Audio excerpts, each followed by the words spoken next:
nel mondo di Creative Italy e con i nostri appuntamenti che danno luce, che evidenziano l'importanza dell'imparare l'arte e metterla da parte.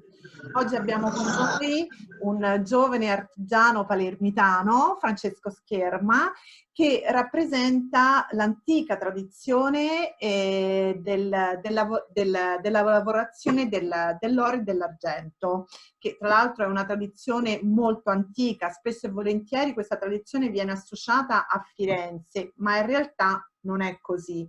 Ma lascio Francesco aprirci il suo mondo, svelarci i segreti della sua città e del suo mondo dell'artigianato che Palermo nasconde. Francesco, ciao! Ciao Laura! Ciao, Ciao Federica! Ciao, ciao! Ciao!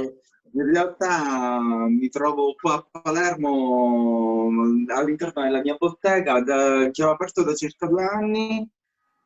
Questo è il risultato di tanti anni di studio e soprattutto di apprendistato in bottega. Da quando avevo 13 anni comunque ho avuto modo di imparare diversi mestieri parallelamente a quello che era lo studio e la scuola, gli studi artistici.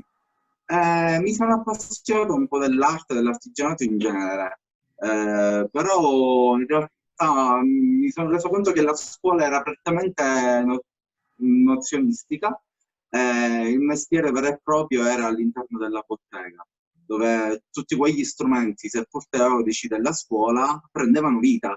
E quindi non era il semplice esercizio che io potevo realizzare all'interno della scuola solo per prendere un voto, ma la soddisfazione era qualcos'altro. Era avere un oggetto che, oltre ad avere il suo senso estetico, magari aveva la sua funzionalità. Poteva essere una tazza. La prima esperienza di laboratorio che ho fatto è stata all'interno di un laboratorio di ceramica. E quindi da là mi innamorai anche del fuoco, perché il forno, i 1000 gradi, 980 gradi, come il fuoco forgia la materia, come in realtà risulta essere un po' il nostro maestro, perché ci dà l'esito effettivo, se l'oggetto è fatto bene o no. E dalla ceramica poi mi sono spostato ai metalli, da lì un altro bellissimo mondo in cui anche il fuoco la fa da padrone per quanto riguarda le fusioni, per quanto riguarda la saldatura, di ricuocere un pezzo, e impari realmente a comprendere quello che è la natura stessa dell'oggetto. Alle volte, per quanto uno possa avere determinate competenze, quando affronti la creazione di un oggetto vero e proprio, si sta ad affrontare in maniera un po' trasversale diversi punti, perché ogni oggetto che si va a creare ha delle esigenze ben diverse nella propria manifattura. Quindi puoi avere consolidato le tecniche base, però quelle stesse tecniche base a sua volta cambiano da oggetto a oggetto. Per raggiungere comunque quello che è lo scopo finale dell'oggetto finito. La cosa bella, ad esempio, della ceramica è che in realtà ha più di 100.000 variabili, da quelli che possono essere gli stessi impasti da cui partiamo per modellare, realizzare, forgiare al tornio, stampare o a collaggio, che hanno diverse colorazioni, diversi punti di cottura, alla cottura stessa per creare il biscotto, per poi finire agli smalti, alle cristalline o ai lustri metallici. E quindi un oggetto stesso in sé ha un mondo fatto di scienza, magia, fascino, che in realtà ti porta ad innamorarti. Ma la cosa più bella di tutto questo è che l'arte di per sé o l'artigianato, che per me sono la stessa cosa, io sono scultore, però mi dedico all'artigianato per poter sopravvivere, ti danno tantissimo, ti fanno crescere perché sviluppano in te quel senso della pazienza, dell'attesa, che ti portano veramente a non rincorrere subito un risultato. E qua è un po' una critica a quelli che sono i tempi moderni, che comunque l'aspetto commerciale della vita ci ha portato ad avere tutto e subito. Vero. È vero. Senti, torniamo un attimo all'arte orafa e argentiera. Diciamo che in generale all'estero, quando parliamo di argento, parliamo di Firenze, ma invece in realtà Palermo ha una storia antichissima, una tradizione antichissima il tuo laboratorio a Palermo, dov'è? E raccontaci un po' la storia dell'arte argentiera in città. Ma la storia dell'argentiera a Palermo è abbastanza antica. Considerate che dove mi trovo adesso io, sono all'interno di Palazzo, dove è il mio laboratorio, è all'interno di Palazzo Pantelleria, che fa parte del rione del mercato della Vucciria, del mercato storico. È una delle zone più antiche di Palermo, la più adiacente al vecchio porto, il porto della Cala. Chiunque arrivasse a Palermo per commerciare, gli ultimi sono stati Flori, no? Arrivavano al porto, entravano in città e comunque si trovavano in questo caleidoscopio di colori, di persone, di vita, si percepiva la ricchezza di quella economica, soprattutto umana.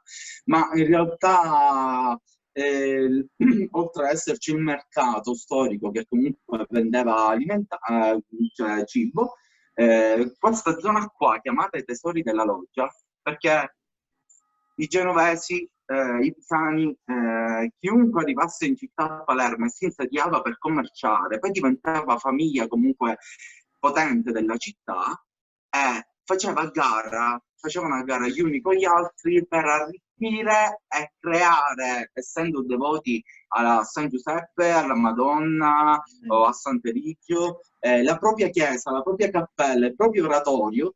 E questa concorrenza che si creava fece sì che si sviluppò l'arte orafa argentiera, che comunque nella nostra Sicilia risale al periodo degli Arabi, in cui l'utilizzo della lavorazione dei metalli, prettamente in ottone o in bronzo, in fusione, si passava dalla creazione degli oggetti tramite lastra, sbalzata o gesellata.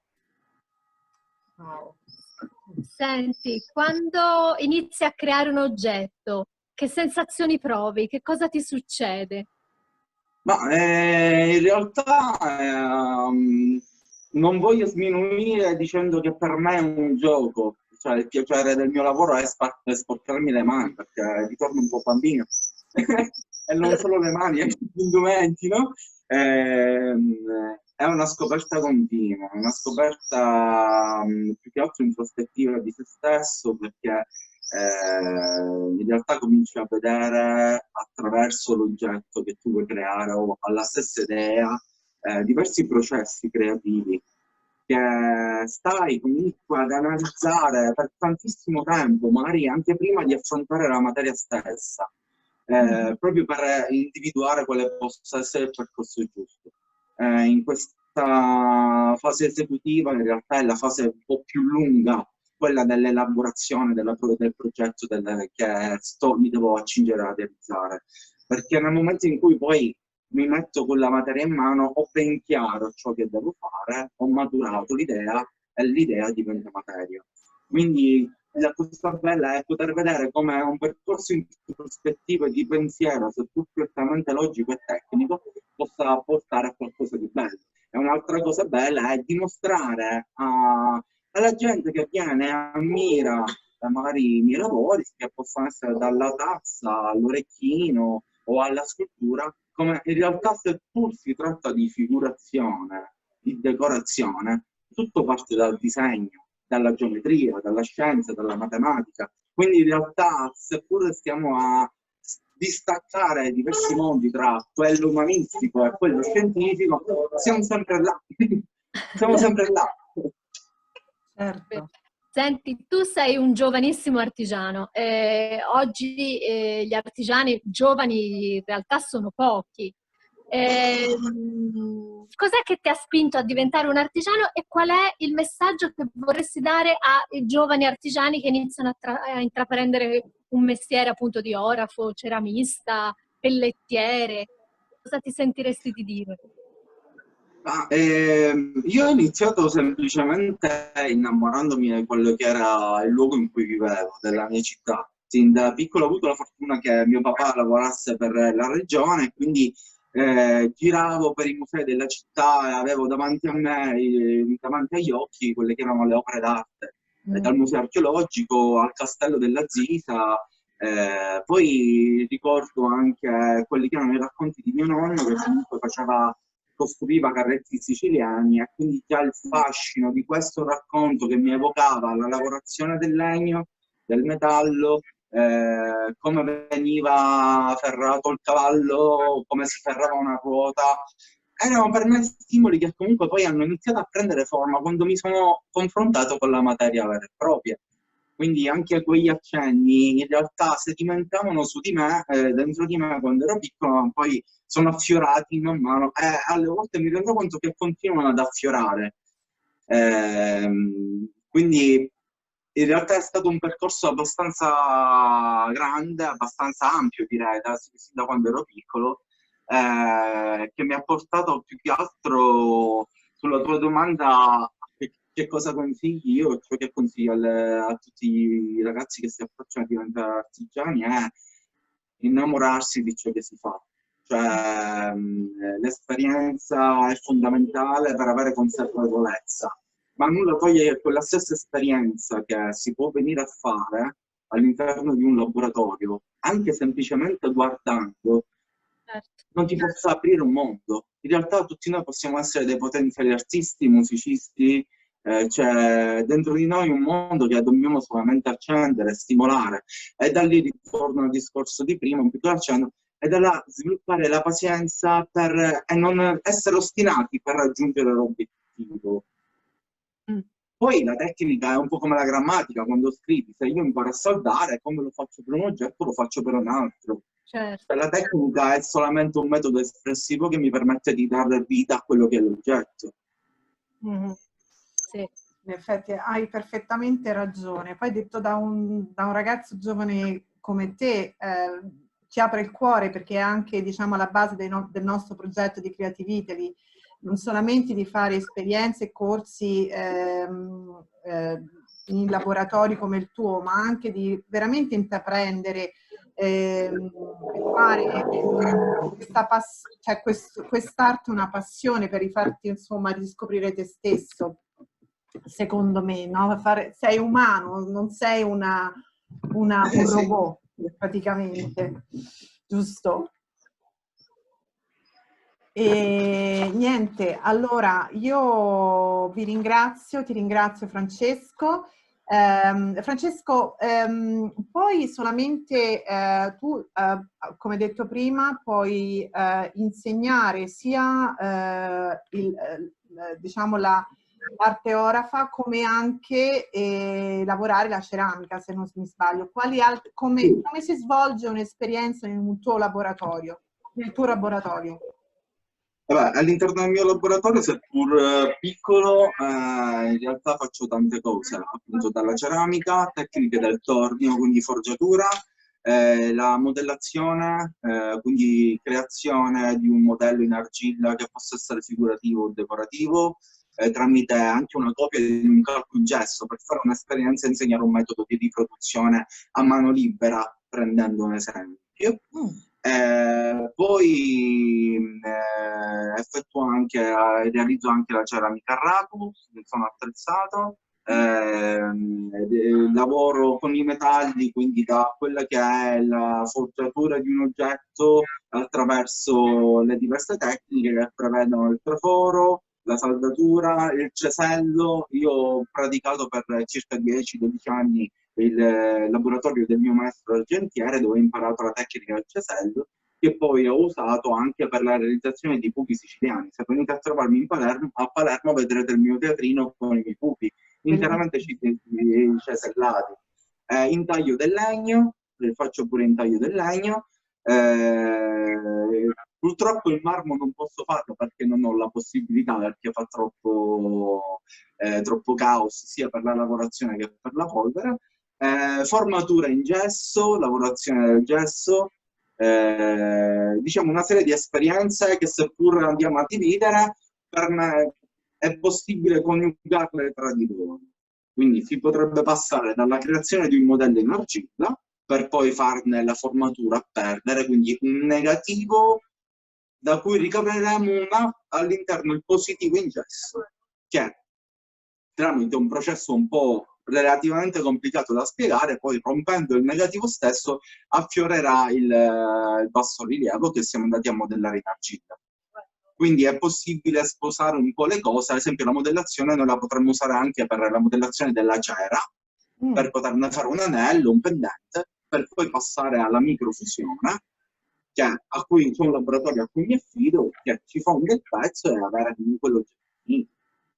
Certo, quindi diciamo che come avevamo intrapreso la discussione poco fa, che diciamo l'artigiano siciliano può maneggiare, può fare diversi mestieri, giusto? Cioè non è specializzato solamente, non lo so, nel creare l'argento, nell'arte orafa, però puoi affrontare diversi mestieri. Sì, la cosa bella è proprio questa quando entro la mattina in laboratorio, che a me ciò che mi passa per la testa faccio, cioè se mi viene l'idea di intagliare il legno e poi dal legno passare a farne un calco in gesso per riprodurmi ciò che ho fatto dal modello in gesso in ceramica, lo faccio liberamente. Spazio tranquillamente, la mia flessibilità mi permette di offrire un potenziale che magari non tutti hanno. È vero. Allora Francesco, noi ti ringraziamo per il tuo tempo, per aver condiviso la tua passione con noi e con il nostro pubblico. Hai un messaggio particolare che vuoi dare agli aspiranti artigiani e non, per venire, insomma, per fare un'esperienza in Sicilia, a Palermo? Il messaggio particolare è semplicemente: se venite in Sicilia vi innamorerete, al di là di quello che possa essere l'esperienza, che è fondamentale, perché la vera ricchezza è il rapporto umano che si instaura, in questo caso con me, se verrete da me, quindi i rapporti che si creano, ma anche del luogo, il sole, il mare, Mangiare. il mangiare, ci sono tanti vicoli, tanti palazzi storici che in realtà se entri dentro questi palazzi, come esempio il mio, dove sono all'interno del laboratorio, e rimani affascinata, perché vedi la storia, vedi un ficus di 160 anni all'interno di quest'atrio. Praticamente se chiudi gli occhi è come se ascoltassi la eco del passato, di tutti quelli che ci sono stati prima di te. Cioè è palpabile, è qualcosa che là magari sconfina con la spiritualità, ma forse sarà la mia sensibilità d'artista, non so, però in realtà è proprio questo quello che a me mi ha sempre affascinato e mi ha portato ad avere questa missione di vita, perché non è, in realtà il mio sentire diventa reale con le mie creazioni, con quelli che sono gli input di ciò che vedo, di ciò che un luogo mi ispira. Come ridargli nuova vita, interpretandolo in maniera mia. Sono d'accordo con te, avendo origini palermitane, guarda, sento la stessa identica cosa per la Sicilia. Quindi adesso vi lasciamo, vi aspettiamo in Sicilia da Francesco e vi lasciamo con un video di Francesco mentre lavora, così vi potete anche un po' rendere conto di com'è la sua manualità. Quindi vi salutiamo a tutti e facciamo lo sharing.